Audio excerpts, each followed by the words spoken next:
In today's video, I'm going to teach you how to cancel Firebase subscription.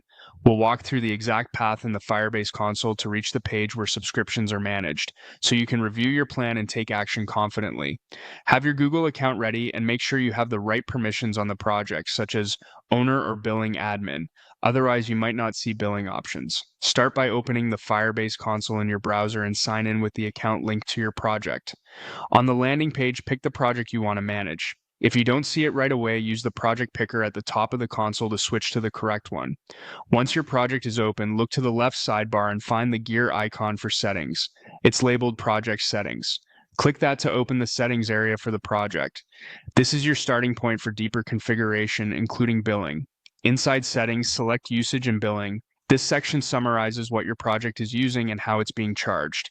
It's helpful to pause here and confirm that you're looking at the right billing account if your organization uses more than one.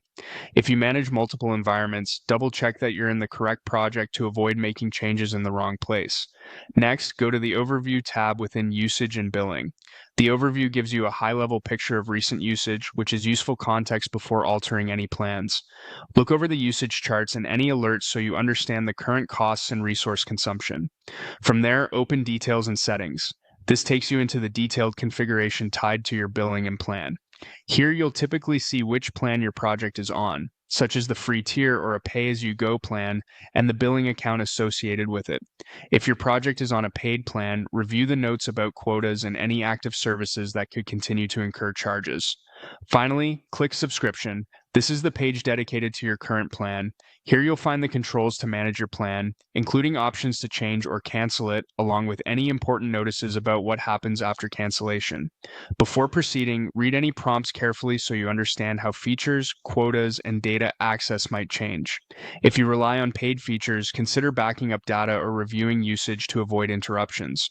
If you don't see the controls you expect, you may need elevated permissions, or the billing may be managed at an organization level. That's the full path to the subscription area in Firebase. Follow these steps to reach your plan details, review the implications, and manage your subscription with confidence.